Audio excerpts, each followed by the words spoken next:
السلام علیکم ورحمۃ اللہ وبرکاتہ۔ سورہ یوسف کی آیت نمبر 36 سے 36 انشاءاللہ۔ اعوذ باللہ من الشیطان الرجیم، بسم اللہ الرحمن الرحیم۔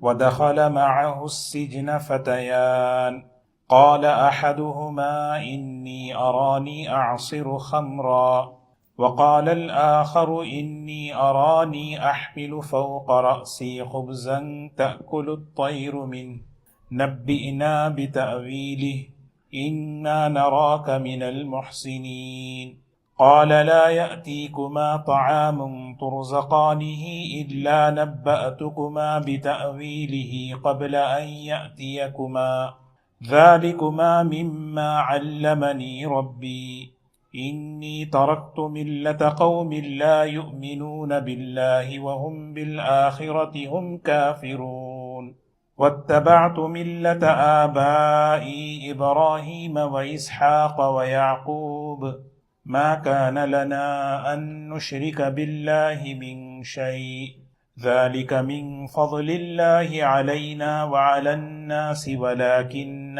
أكثر الناس لا يشكرون یا صاحبي السجن أأرباب متفرقون خير أم الله الواحد القهار ما تعبدون من دونه إلا أسماء سميتموها أنتم وآباؤكم ما أنزل الله بها من سلطان إن الحكم إلا لله امر الا تعبدوا الا اياه ذلك الدين القيم ولكن اكثر الناس لا يعلمون يا صاحبي السجن اما احدكما فيسقي ربه خمرا واما الاخر فيصلب فتأكل الطير من رأسه قضي الامر الذي فيه تستفتيان وقال للذي ظن أنه ناج منهما اذكرني عند ربك فأنساه الشيطان ذكر ربه فلبث في السجن بضع سنين صدق اللہ العظیم۔ سیدنا یوسف علیہ السلام کا واقعہ اور آپ کی مبارک زندگی کو اللہ تبارک و تعالی بیان فرما رہے ہیں۔ قرآن پاک کے اندر جو واقعات ہیں ان واقعات کی بڑی اہمیت ہے۔ ان واقعات سے ہمیں رہبری لینا ہے، سبق لینا ہے۔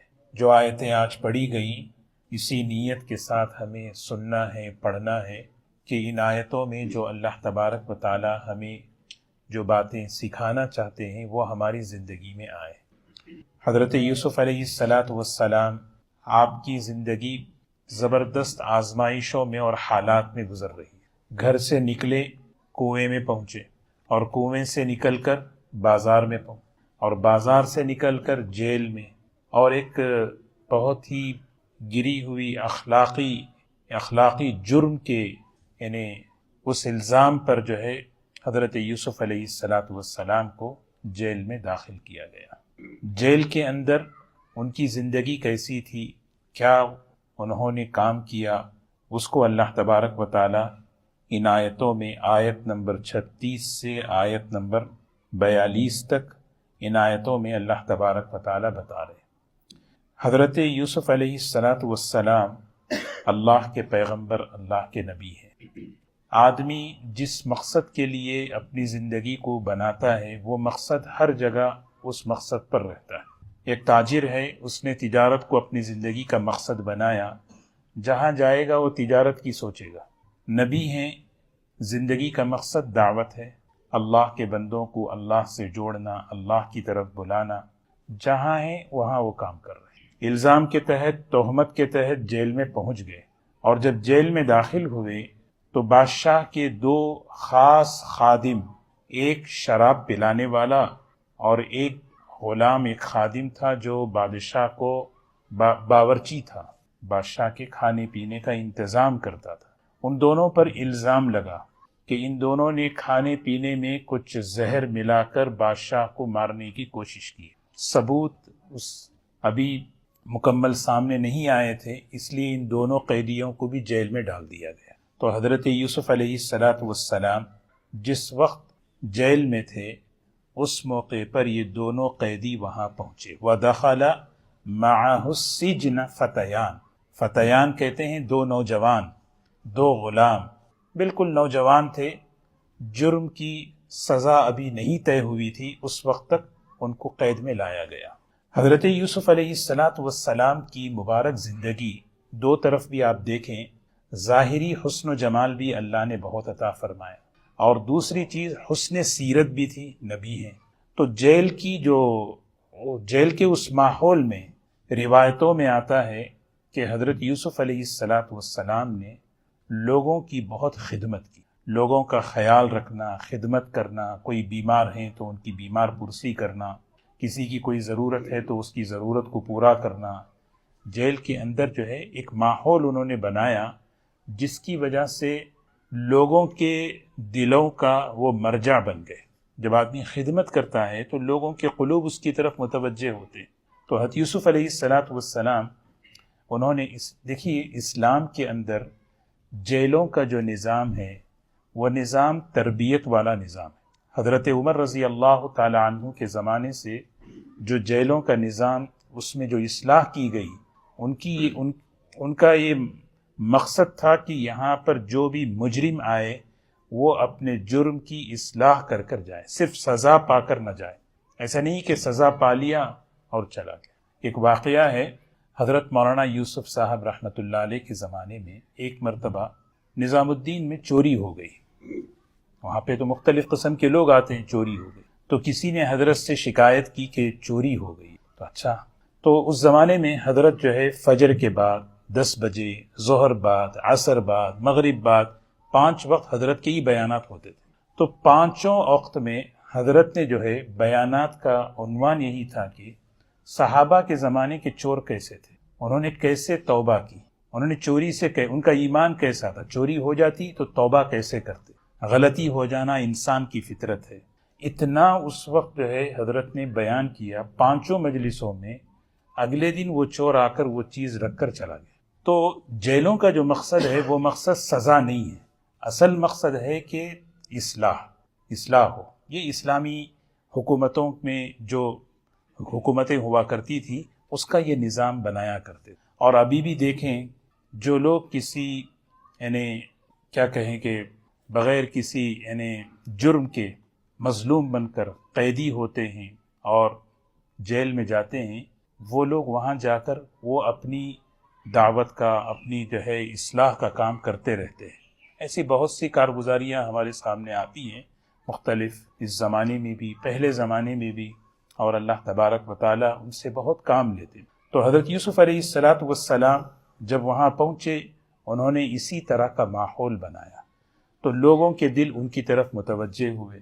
تو جب دیکھا تو وہاں پر 2 قیدی تھے، انہوں نے خواب دیکھا، اور خواب یہ دیکھا کہ ایک جو ہے خواب میں یہ دیکھ رہا ہے کہ وہ شراب کو نچوڑ رہا ہے، اور دوسرا یہ دیکھ رہا ہے کہ سر پر روٹیوں کا ٹوکرا رکھ کر چل رہا ہے، اور پرندے اس کے ٹوکرے سے جو ہے کیا ہے روٹیاں کھا رہے ہیں۔ تو یہ 2 خواب تھے۔ آدمی جب خواب دیکھتا ہے تو اسے عجیب خواب ہو تو گھبرا جاتا ہے، اور گھبرا کر جو ہے آدمی پریشان ہوتا ہے کہ بھی اس خواب کی تعبیر کیا ہے آدمی فون۔ تو ان دونوں نے وہی فرمایا احدہما انی ارانی اعصر خمرا، ان دونوں میں سے ایک نے یہ دیکھا کہ کہتے ہیں کہ میں خواب میں شراب نچوڑ رہا ہوں۔ وقال الآخر، دوسرے نے کہا انی ارانی احمل فوق رأسی خبزا تأکل الطیر من، میں سر پہ جو ہے روٹیاں لے کے چل رہا ہوں اور پرندے اس میں سے کھا رہے ہیں۔ اور یہ دونوں حضرت یوسف علیہ السلام کے پاس پہنچ کر کہنے لگے نبئنا بتأویلہ، آپ ہمیں اس خواب کی تعبیر بیان کیجئے، انا نراک من المحسنین، ہم آپ کو نیک سمجھ رہے ہیں۔ انا نراک من المحسنین، حضرت یوسف علیہ السلام، احسان کا مطلب یہ ہے کہ آدمی کی طبیعت میں نیکی، دل کے اندر صفت احسان، اللہ کا استحضار، اللہ تعالیٰ کی پہچان جب یہ ہوتی ہے تو اس کا اثر چہرے پر پڑتا ہے۔ تو حضرت یوسف علیہ السلام نبی تھے، نبوت کا نور، نبوت کے اثرات، یہ سب چیزیں تھیں. تو پورے اس انوکھے ماحول کے اندر جیل کے ایک آدمی اللہ کو پہچاننے والا، تقوی والا، احسان والا، تو ظاہر سی بات ہے ان کی ایک حیثیت امتیازی حیثیت ہے. تو فوراً آ کے کہنے لگے ہم نے ایک خواب دیکھا ہے. یہ اصل جو یہ آیتیں ہیں، یہ آیتیں جو ہے حضرت یوسف علیہ السلام کا وعظ ہے، ان کی دعوت ہیں، ان کی تقریر ہے. اور اس کے ذریعے سے اللہ ہمیں یہ سمجھانا چاہتے ہیں ہم دین کی بات کس طرح کریں، کس طرح کہیں، کیا ہمیں طریقہ اختیار کرنا چاہیے. یعنی ایک آدمی دوسرے سے دین کی بات کس طرح کہے، بڑا چھوٹوں سے دین کی بات کیسے، گھر میں دین کی بات کیسے کریں، کیونکہ دین یہ بہت اہم چیز ہے. صحیح دین کی بات تو بہت اچھی چیز ہے، طریقہ غلط ہو، لہجہ غلط ہو، اس کا اثر بگڑ جاتا ہے. تو یہ ہے ان آیتوں کا سب سے بڑا پیغام. حضرت یوسف علیہ السلام کی ہی یہ تقریر ہے. تو حضرت یوسف علیہ السلام نے کیا کیا کام کیے وہ دیکھیں. ایک آدمی جو ہے علماء کے پاس، اپنے بڑوں کے پاس کوئی مسائل لے کر آتے، جاب کا مسئلہ، گھر کا مسئلہ، طبیعت کا مسئلہ، مختلف قسم کے مسائل ہوتے ہیں زندگی کی دنیا میں. لیکن بعض مرتبہ انسان اسی مسئلے کو اپنی زندگی کا مسئلہ سمجھ بیٹھتا ہے. میری کامیابی اور ناکامی کا تعلق بس اسی مسئلے سے، یہ اگر حل ہو جائے تو میں کامیاب، یہ حل نہ ہو تو میں ناکام. یہ لوگ یہی سمجھ رہے تھے کہ یہ خواب ہے کیا، اس خواب کی تعبیر، اس خواب کو انہوں نے اپنی زندگی کا سب سے بڑا مسئلہ سمجھا. تو حضرت یوسف علیہ السلام ان کو دیکھ رہے تھے کہ یہ لوگ اس دنیا کے مسئلے کو سب سے بڑا مسئلہ سمجھ بیٹھے ہیں، حالانکہ اس سے بڑا مسئلہ ایمان کا، آخرت کا ہے. کیسے ان کا رخ، کیسے ان کا ڈائریکشن اس طرف ہو. تو حضرت یوسف علیہ السلام نے فوراً دین کی بات نہیں کی، فوراً دین کی بات نہیں. آدمی جب کسی کے پاس اپنی ضرورت لے کر آتا ہے اس کے دل میں طلب آ جاتی ہے.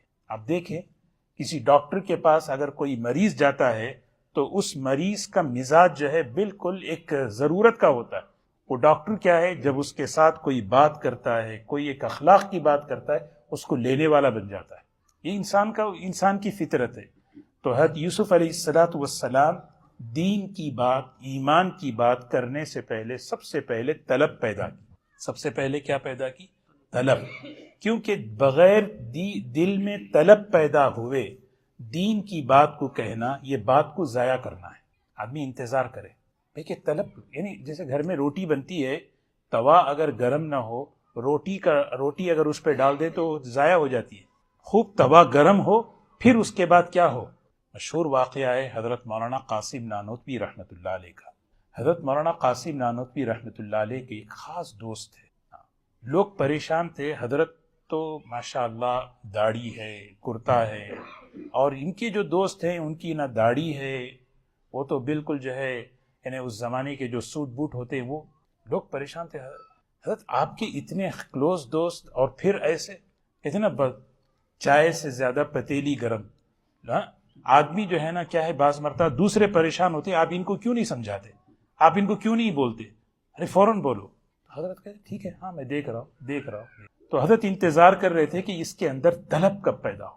ایک دن حضرت نے محسوس کیا کہ بھئی اس کے دل میں طلب پیدا ہو گئی ہے. تو حضرت نے کہا بھائی دیکھو، یہ تو تم جانتے ہو کہ میں تم سے محبت کرتا ہوں، تم بھی مجھ سے محبت کرتے ہو، مجھ سے تمہارا تعلق ہے، دوستی ہے، اور اس محبت کا تعلق کا تقاضا یہ ہے کہ میں آپ کی طرح ہو جاؤں یا آپ میری طرح ہو جاؤں. اس نے کہا حضرت استغفر اللہ، آپ میری طرح ہوں یہ مناسب نہیں ہے، میں آپ کی طرح ہو جاؤں گا. اسی وقت اس نے طے کر دیا. تو یہ حضرت کا جملہ ہے، یہ جو میں نے کہا، بس توا گرم ہونے کی ضرورت ہے نا. تو بچوں کے ساتھ بھی، گھر میں بھی یہ ہمیں ماحول بنانا ہے. ایسا نہیں کہ ہر وقت دین کی بات کہتے رہیں تو پھر تو کامنٹری ہو جائے گی، آدمی اس کی طرف توجہ ہی نہیں کرے گا. اللہ کے رسول صلی اللہ علیہ وسلم ہمیشہ صحابہ کو جب دیتے طلب پیدا کرا کر دیتے. کبھی ہاتھ پکڑ رہے ہیں، کبھی متوجہ کر رہے ہیں. آپ سنتے ہیں یا معاذ یا معاذ یا معاذ.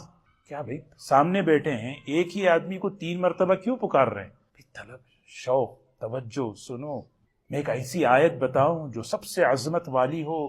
یہ سب طلب کی باتیں. تو اب دیکھیں حضرت یوسف علیہ السلام سب سے پہلے کیا کہہ رہے ہیں، لا یأتیکما طعام ترزقانہ الا نبأتکما بتأویلہ قبل ان یأتیکما. کھانا آنے سے پہلے وہ تعبیر میں تمہیں بتانے والا. کھانا یہ جو کھانے کی جو ٹاپک ہے یہ سب کو پسند ہے. تو انشاءاللہ ابھی تفسیر کے بعد پکوڑے بھی تقسیم ہوں گے. اب بشاشت آ جائے گی اگلے بیان سننے میں. اب مکرم بھی پریشان ہو گئے کہ اب ہے یا نہیں وہ معلوم نہیں پکوڑے. مجھے تو کہہ رہے تھے کل کہ مفتی صاحب میں انتظام کروں گا سموسے اور چائے کا. اب آپ بیان کے بعد ان سے پوچھ لیں. اب میں نے یہ جملہ کہا تو سب کے چہرے پہ بشاشت آ گئی، کیونکہ کھانا ایک ایسا عنوان ہے. تو حضرت یوسف علیہ السلام نے کہا لا یأتیکما طعام ترزقانہ الا نبأتکما بتأویلہ. لا یأتیکما طعام یعنی ٹائم دے دیا. جس مقصد کے لیے تم آئے ہو نا وہ تمہیں ابھی کھانا آنے سے پہلے وہ تعویل وہ تعبیر خواب کی تمہیں بتاؤں گا. کیسا ٹائم دے دوں گا، تمہارا ٹائم ویسٹ نہیں کروں گا. اچھا بھائی، کیونکہ اصل بات ان کو کہنا ہے، وہ دعوت دینی ہے، لیکن اس سے پہلے ان کو جو ہے نا ایک شوق، ان کی توجہ. اور دوسری بات کہنے لگے ذالکما مما علمنی ربی.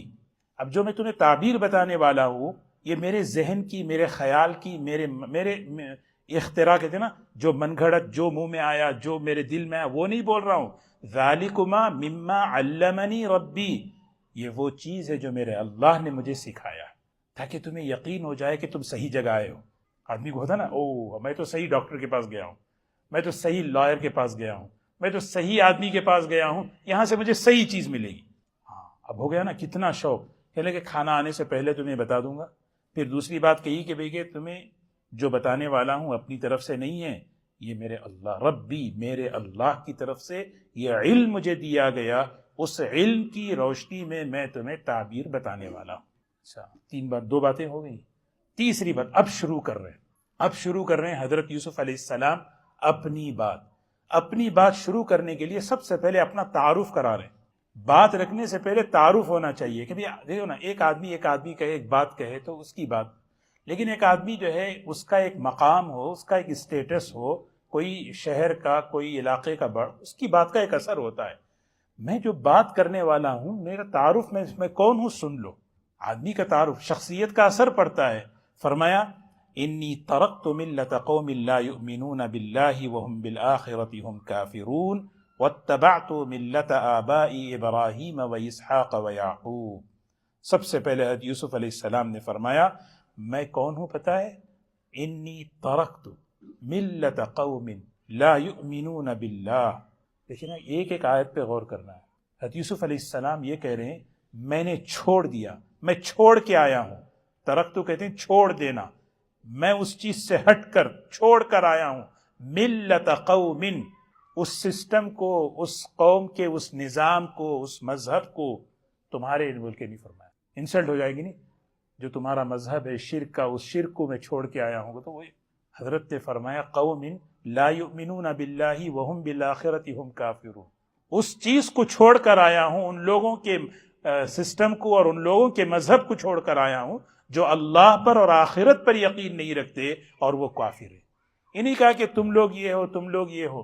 اس لیے کہ داعی جب مدعو کو جو ہے کیا کہتے ہیں انگلی بتائے کہ بھئی تمہارے اندر یہ خابی ہے، تمہارے اندر یہ خابی ہے، وہ فوراً جو ہے نا وہ فوراً کیا ہو جائے گا؟ مخالف بن جائے گا.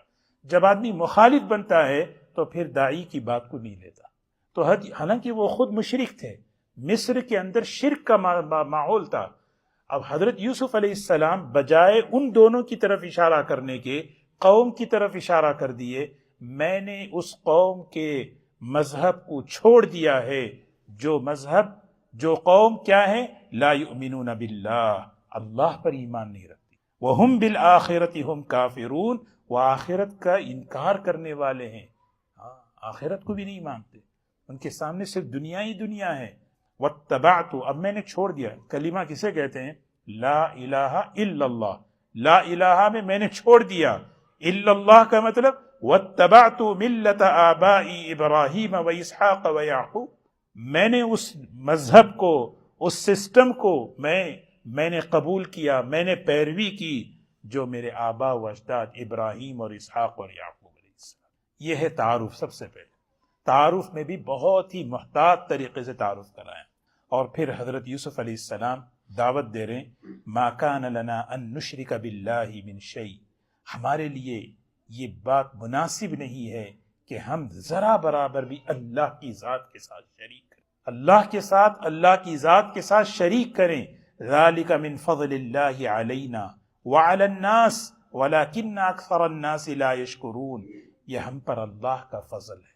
کسی کے پاس شرک سے، کوئی آدمی شرک سے بچ کر زندگی گزار رہا ہے، وہ اس پر گھمنڈ نہ کرے، یہ اللہ کا فضل ہے۔ اسی لیے کسی عمل پر آدمی غرور نہ کرے، گھمنڈ نہ کرے، ایمان پر اللہ کا شکر ادا کرے، توحید پر اللہ کا شکر ادا کرے، یہ اللہ کا فضل ہے۔ فرمایا ذالک من فضل اللہ، یہ جو نعمت توحید، نعمت اسلام، ایمان، اللہ، اس لیے صحابہ کی زبان پر یہ جملہ نکلا کرتا تھا، الحمدللہ من علینا بنعمت الاسلام۔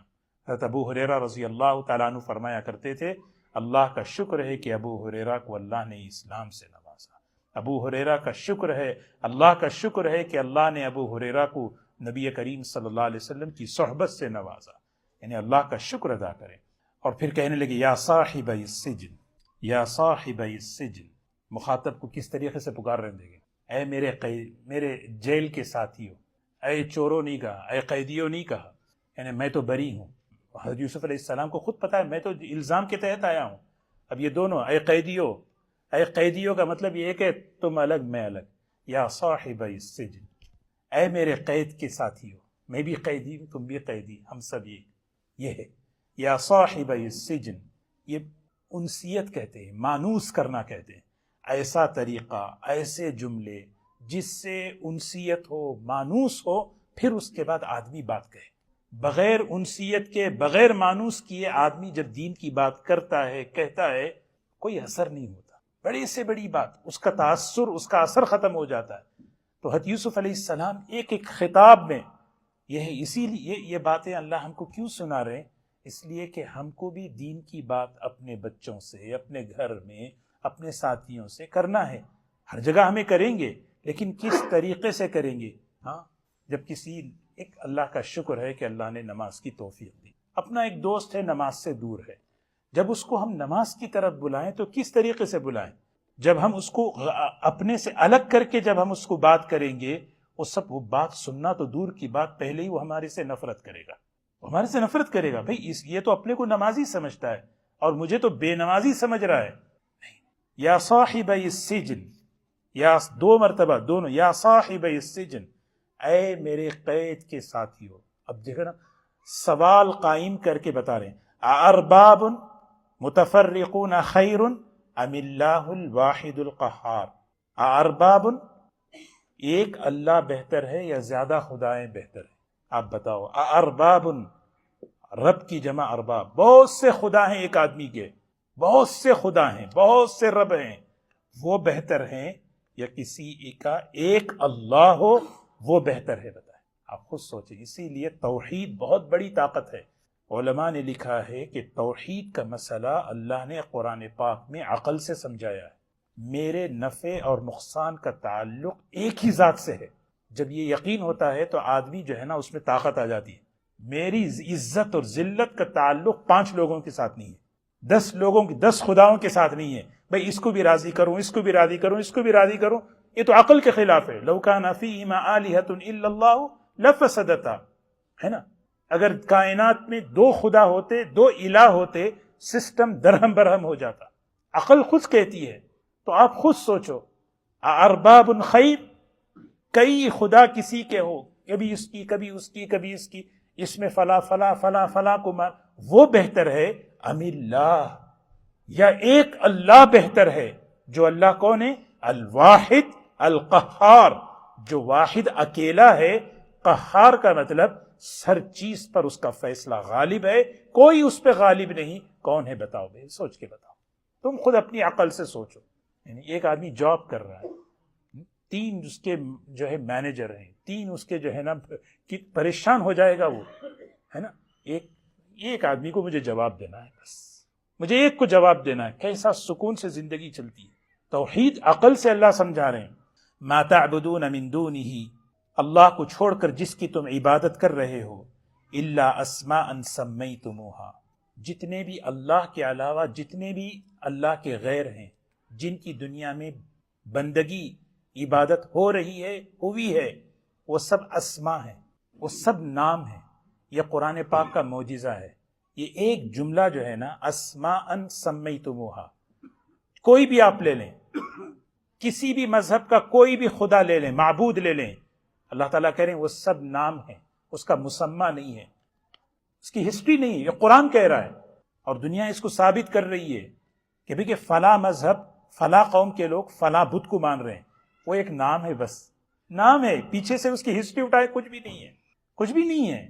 یہ ایک معجزہ ہے قرآن پاک کا۔ حضرت مولانا علی میاں صاحب رحمۃ اللہ علیہ اس آیت پر لکھتے ہیں یہ قرآن پاک کا معجزہ ہے جو اتنی چیلنج کے ساتھ کہہ رہا ہے کہ جتنے اللہ کے علاوہ جتنے معبود ہیں یا تھے دنیا میں، اگر سب کے سب صرف نام رکھے ہوئے ہیں، ان کے بیک گراؤنڈ کچھ نہیں ہے۔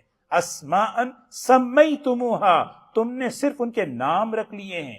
انتم وآباؤکم ما انزل اللہ بہا من سلطان، اللہ کی طرف سے کوئی دلیل ان کے لیے نہیں اتری۔ ان الحکم الا للہ، حکم تو اللہ ہی کا چلتا ہے، فرما برداری اللہ ہی کی ہونی چاہیے۔ امر اللہ تعبدوا الا ایاہ، اسی اللہ نے حکم دیا ہے کہ عبادت اور بندگی صرف اس ایک اللہ ہی کی جائے۔ ذالک الدین القیم، یہ سیدھا راستہ ہے، اس سیدھے راستے کی طرف تمہیں دعوت دے رہا ہوں۔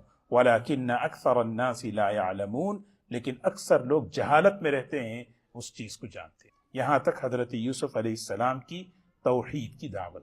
سب سے پہلے حضرت یوسف علیہ السلام نے کیا کیا؟ یہ لوگ آئے تھے خواب دیکھ کر، خواب کو جو ہے اپنی زندگی کا بڑا بھیانک مسئلہ سمجھ کر۔ حضرت یوسف علیہ السلام، یہ ایک چیز بڑی بہترین ہے۔ ہمارے حضرت مولانا عمر صاحب پالنپوری رحمۃ اللہ علیہ فرماتے تھے نبیوں کی چیز ایک ہمیں سیکھنی ہے، وہ کیا ہے؟ نبی کبھی بھی اپنی ذات سے نہیں جوڑتے تھے، اللہ کے بندوں کو اللہ سے جوڑتے تھے۔ سمجھ رہے کہ بھئی کہ یہ میرے سے جڑا رہے، نہیں، اللہ سے جڑا رہے، بھئی اس کو میں اللہ سے جوڑنا ہے۔ حضرت یوسف علیہ السلام کی یہاں زندگی دیکھیں، سیرت دیکھیں کہ کس طرح یہ لوگ اللہ سے جڑ جائیں۔ آئے ہیں مجھے، کہنے لگے کہ انا نراک من المحسنین، ہم آپ کو بہت نیک سمجھ رہے ہیں، آپ کے چہرے پہ بڑا نور ہے، آپ بڑے نیک ہیں، ہم آپ کو دیکھ رہے ہیں، جیل کے اندر کے نظام کو کیسے آپ نے سنبھالا ہے، کیسے انہیں سارے جیل کا عملہ آپ کے تابع ہو گیا، آپ کے اخلاق کا گرویدہ ہو گیا۔ اس میں بڑے واقعات ہیں، اسرائیلی واقعات بھی ہیں جو پچھلے آسمانی کتابوں کے اندر حضرت یوسف علیہ السلام کے جیل کے اندر ان کے اخلاق کے واقعات کو بہت ذکر کیے ہیں۔ تو بہرحال حضرت یوسف علیہ السلام نے ان کو بٹھا کر سب سے پہلے ان کے اندر شوق طلب پیدا کر کے ان کے سامنے ایمان کی بات رکھ دی۔ جب ایمان کی دعوت دے دی، توحید کی دعوت دے دی، انہوں نے اسلام قبول کر لیا، انہوں نے ایمان قبول کر لیا، توحید کو قبول کر۔ اب توحید قبول کرنے کے بعد اب حضرت خواب کی تعبیر بتا رہے ہیں۔ ہاں بھئی یہ خواب کی یہ تعبیر ہے، مین مسئلہ ہے خواب کی تعبیر یہ ہے۔ ایک کی تعبیر یہ ہے کہ بھئی کہ جو ہے ایک کو سولی ملے گی، ایک کو نجات ملے گی۔ وہی کہہ رہے ہیں یا صاحب السجن، اے میرے قید میں رہنے والے میرے ساتھیو، سنو، اما احدکما فیسقی ربہ خمرا، ایک تم میں سے ایک وہ ہوگا جو اپنے بادشاہ کو کیا ہے، وہ شراب پلاتا رہے گا، وہ بادشاہ کا قرب اسے ملے گا۔ وَأَمَّا الْآخَرُ، اور دوسرا جو ہے فَيُسْلَبُ فَتَأْكُلُ الطَّيْرُ مِنْ رَأْسِهِ، جس کے سر سے پرندے روٹیاں چگ رہے تھے، اس کو پھانسی دی جائے گی۔ اس کو کیا دی جائے گی؟ ایک کو جو ہے زندگی، ایک کو جو ہے موت، ایک کی زندگی ہوگی، ایک کی موت ہوگی۔ لیکن وہ لوگ اتنے مطمئن تھے، ایمان مل گیا ہے، اللہ کا شکر ہے، کیونکہ ایمان جب آ جاتا ہے تو پھر فکر نہیں ہوتی۔ تو قضی الامر الذی فیہ تستفتیان، فیصلہ ہو چکا ہے اس چیز کا جس کے بارے میں تم پوچھ رہے ہو۔ یہ بات کیوں کہی؟ دو وجہ مفسرین نے لکھی۔ ایک وجہ یہ ہے کہ جب سنایا گیا کہ ایک کو پھانسی ہونے والی ہے تو فوراً حضرت پھانسی کیسے ہوگی، کیسے ہو سکتا ہے، کیا ہوگا؟ نہیں، یہ تو تقدیر میں لکھ دیا گیا ہے۔ قضی الامر، فیصلہ ہو چکا ہے، الذی فیہ تستفتیان۔ لیکن دوسرا مفسرین نے یہاں ترجمہ کیا ہے یہ لوگ اصل میں آئے تھے حضرت کا امتحان لینے کے لیے جھوٹا خواب بیان کرنے. اسی لیے حدیث میں آتا ہے کہ خواب کبھی جھوٹا نہیں بیان کرنا ہے، کیونکہ خواب نبوت کا ایک حصہ ہے، نبوت کا جزء من النبوہ، نبوت کا حصہ. اسی لیے کبھی خواب جو ہے نہ جھوٹا خواب بیان کرنا ہے، نہ کسی بیوقوف کے سامنے خواب بیان کرنا ہے. ہاں، خواب بیان کبھی، میں نے اس سے شروع میں اس کے آداب بیان کر دیے. خواب بیان کر انہوں نے ایک بناوٹی خواب بیان کیا. حضرت یوسف علیہ السلام نے اس خواب کے مطابق تعبیر دے دی، اور جب تعبیر دے دی تو ان لوگوں نے کہا حضرت نہیں، میں تو جو ہے ایسے ہی بول رہا تھا. تو حضرت نے کہا نہیں، تم نے خواب تو کہہ دیا، اس کی تعبیر یہی ہے، اب یہ ہو کر رہے گا، یہ ہو کر رہے گا. قضی الامر الذی فیہ تستفتیان وقال للذی ظن انہ ناج منہ اذکرنی عند ربک. حضرت یوسف علیہ السلام نے اس قیدی سے کہا جس کے بارے میں یقین تھا کہ وہ اس کی زندگی، وہ جو شراب پلانے والا، انہ ناجن، جو جس کی نجات ہونے والی ہے، جو بچنے والا ہے، اس سے کہا دیکھ بھی تجھے بادشاہ کا قرب ملے گا، اور بادشاہ کے قریب تو جب ہوگا اذکرنی عند ربک، وہاں میرا تذکرہ کر دینا. فائل رکھی ہوئی ہے، بھول جاتے ہیں، ہے نا بھائی، فائل کو کھولو. اذکرنی عند ربک، بھئی ایک آدمی ہے بے قصور جیل میں پڑا ہوا ہے، ذرا اس کے بارے میں تحقیق کرو، اس کو جو ہے دوبارہ اس کے بارے میں تحقیق کر کے اس کے لیے آزادی کے کچھ فیصلے. اذکرنی عند ربک. بعض لوگ یہاں کہتے ہیں حضرت یوسف علیہ السلام، دیکھیے اصل عبدیت، اصل بندگی یہی ہے، اور یہ توکل کے خلاف نہیں ہے. نبی جو ہے متوکل ہوتے ہیں، توکل کے اونچے مقام پر ہوتے ہیں. ایک آدمی کی جاب چلی گئی، اگر وہ آدمی کہے کہ آپ ماشاءاللہ کمپنی میں ہیں، ذرا میرا کوئی اگر پروجیکٹ ہو تو ذرا دیکھ لیں، یہ توکل کے خلاف نہیں ہے. آپ ذرا اپنے مینیجر سے ذرا بات کریں. نہیں، میں کیوں بات کروں، میں کیوں کہوں. اللہ تعالیٰ نے دنیا کو اسباب سے جوڑا. حضرت حضور اکرم صلی اللہ علیہ وسلم معراج کے سفر میں جا رہے اور جو ہے براق کو جو ہے پتھر سے باندھ رہے. جب امامت کے لیے مسجد اقصی میں پہنچے، کیوں بھائی براق بھاگ جاتا ہے؟ اگر بھاگتا تو جبرائیل کہیں سے بھی پکڑ کے لاتے. کیوں باندھ رہے ہیں؟ سمجھا رہے ہیں دنیا کو اللہ نے دار الاسباب بنایا. یہاں کسی سے اگر ایک دوسرے سے ہیلپ لینا، یہ خلاف توکل نہیں ہے. سمجھ رہے ہیں؟ ایک مثال دی میں نے کہ بھئی اگر کوئی کسی ماشاءاللہ کوئی مینیجر ہے، بھئی تمہارے وہاں پر جاب خالی ہے، ذرا میرا جو ہے نا اگر دیکھ سکتے ہیں تو دیکھو. اذکرنی عند ربک، تم بادشاہ کے قریب رہو گے، ذرا میرا تذکرہ کر دینا، میرا تذکرہ کر دینا. یہ توکل کے خلاف نہیں ہے. لیکن ہوا کیا؟ فَأَنْسَاهُ الشَّيْطَانُ ذِكْرَ رَبِّهِ، شیطان نے اس کو بھلا دیا اپنے بادشاہ کے سامنے تذکرہ کرنے سے. کیوں بھلا دیا؟ بھلانا تو اللہ ہی کرتے، لیکن شیطان کی طرف نسبت، کیونکہ اللہ نے طے کر دیا کہ حضرت یوسف علیہ السلام اتنے سال جیل میں رہیں گے، یہ اللہ کی طرف سے طے شدہ ہے. لہذا اللہ کا نظام اور سسٹم یہ کہ بھئی کہ بھلا دو، اور بھلانا جو ہے شیطان کی طرف سے ہوتا ہے. تو فَأَنْسَاهُ الشَّيْطَانُ ذِكْرَ رَبِّهِ، شیطان نے بھلا دیا اپنے بادشاہ کے سامنے ذکر کرنے سے. فَلَبِثَ فِي السِّجْنِ بِضْعَ سِنِينَ، حضرت یوسف علیہ السلام گنتی کے چند سال اور وہاں پر وہ رہ گئے. حضرت یوسف علیہ السلام کتنے سال؟ بضع عربی میں کہتے ہیں 9 سے لے کے 10 تک کے 9 سال، 10 سال، 8 سال، جتنے بھی ہوں حضرت یوسف علیہ السلام وہاں پر رہے. یہ حضرت یوسف علیہ السلام کے جیل کے اندر کے واقعات. آپ وہاں رہے، وہاں رہ کر بھی آپ جو ہے نا دعوت کا، اس دین کا، توحید کا کام کرتے رہے. پھر اس کے بعد حضرت یوسف علیہ السلام جیل سے نکل رہے ہیں. کس طریقے سے اللہ نے آپ کو نکالا؟ بادشاہ کو خواب دکھلایا. اب بادشاہ خواب دیکھ کر پریشان ہوا کہ بھی زبردست قحط آنے والا ہے، اور اس قحط کو کیسے دور کیا جائے. تو فوراً اس کو یاد آتا ہے، انہوں نے مجھے کہا تھا. تو پھر وہ یاد کرتا ہے. تو حضرت یوسف علیہ السلام کا جب نام آتا ہے تو بادشاہ حضرت یوسف علیہ السلام کو جیل سے نکالتا ہے. تو حضرت فرماتے ہیں نکلنا تو ہے، ٹھیک ہے، اس سے پہلے میرے اوپر جتنے بھی الزامات ہیں سب صاف کریں، پھر میں باہر آؤں گا. وہ انشاءاللہ اگلی آیتوں میں اللہ تعالیٰ بیان فرما رہے ہیں. تو یہ جو مختصر سی آیات ہیں، ان آیتوں میں بڑی اہم باتیں ہمارے لیے یہ ہیں کہ ہم ہمیشہ جو ہے حکمت سیکھنا ہے. دین کی بات کو کس طریقے سے کہنا، کب کہنا، کیسے کہنا، ہے نا، یہ بہت ضروری ہے.